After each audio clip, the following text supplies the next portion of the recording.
Assalamualaikum warahmatullahi wabarakatuh. Saya Rahmat Febri Saputra dengan NPM 24114076. Saya akan membacakan dan mengulas materi dasar matkul dasar pendidikan dan materi yang berjudul konsep pendidikan dan teori pendidikan.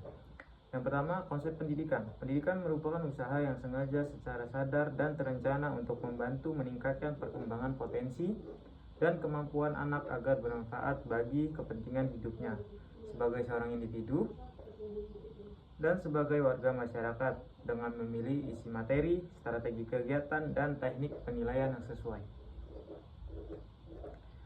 Pendidikan sebagai suatu sistem. Ilmu pendidikan merupakan sebuah sistem pengetahuan tentang pendidikan yang diperoleh melalui riset yang disajikan dalam bentuk konsep-konsep pendidikan. Konsep-konsep pendidikan tersebut tidak lain merupakan berdasarkan pengalaman yang ditata secara sistematis menjadi suatu kesatuan, disebut skema konseptual. Di sini ada beberapa ciri-ciri konsep pendidikan. Ada jalur, jenjang, dan jenis pendidikan. Yang pertama, jalur. Pendidikan formal adalah jalur pendidikan yang terstruktur dan berjenjang yang terdiri atas pendidikan anak usia dini, pendidikan dasar, pendidikan menengah, pendidikan tinggi. Pendidikan formal terdiri dari pendidikan formal berstatus negeri dan berstatus swasta. Yang kedua ada pendidikan non formal, adalah jalur pendidikan di luar pendidikan formal yang dapat dilaksanakan secara terstruktur dan berjenjang. Hasil pendidikan non formal dapat dihargai setara dengan hasil program pendidikan formal setelah melalui proses penilaian penyetaraan oleh lembaga yang ditunjuk pemerintah atau pemerintah daerah dengan mengacu pada standar nasional pendidikan. Dan selanjutnya ada informal. Pendidikan informal adalah jalur pendidikan keluarga dan lingkungan yang berbentuk kegiatan belajar secara mandiri. Hasil pendidikan informal diakui sama dengan pendidikan formal dan non formal setelah peserta didik lulus ujian sesuai dengan standar nasional pendidikan seperti pendidikan agama, budi pekerti, etika, sopan santun, dan moral sosialisasi.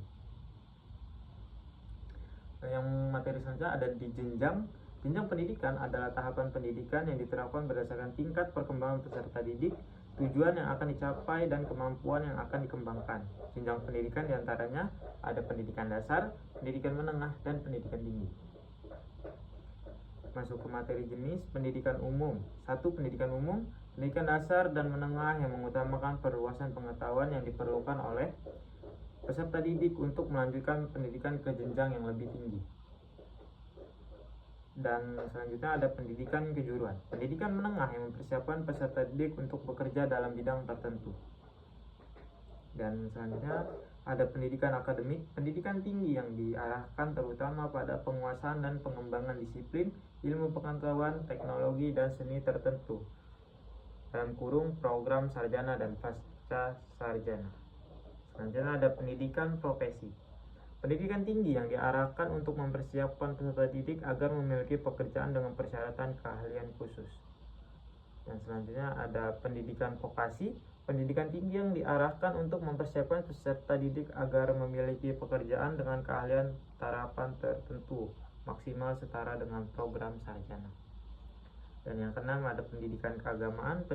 Pendidikan ini adalah pendidikan dasar, menengah, dan tinggi yang mempersiapkan peserta didik untuk menjalankan peranan yang menuntut penguasaan ilmu, pengetahuan tentang ajaran agama, atau menjadi ahli ilmu agama. Contohnya pesantren, MI, MTS, dan MA, MAK, dan sekolah tinggi teologi.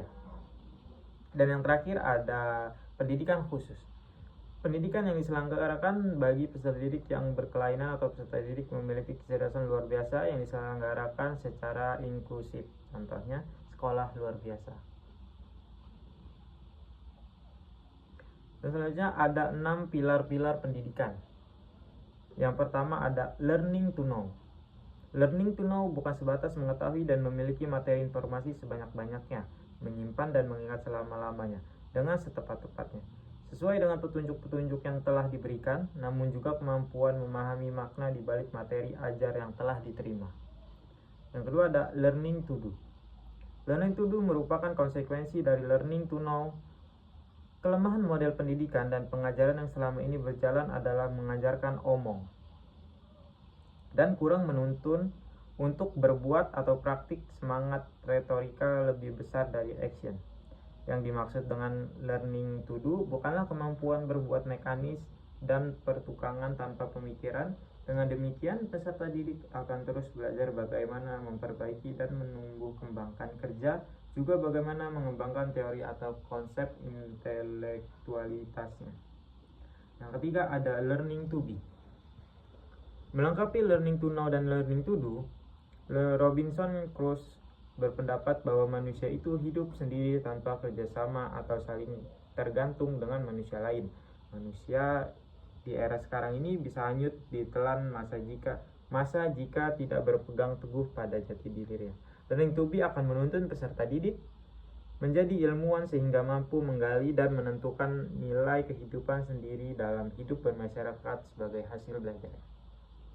Yang keempat ada learning to live together.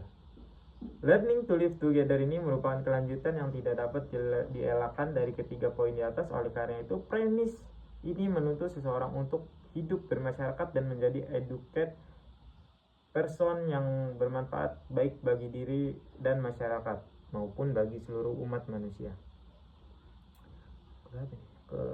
Kelima, ada learning how to learn. Learning how to learn memerlukan model pembelajaran baru, yaitu pergeseran dari model belajar atau memilih menjadi model belajar menjadi mencari atau meneliti. Asumsi yang digunakan dalam model belajar memiliki adalah pendidik tahu, peserta didik tidak tahu. Oleh karena itu, pendidik memberi pelajaran. Selanjutnya ada yang terakhir, learning through outlearn. Perubahan dan perkembangan kehidupan berjalan terus-menerus yang semakin keras dan rumit. Oleh karena itu, tidak ada jalan lain kecuali harus belajar terus-menerus sepanjang hayat.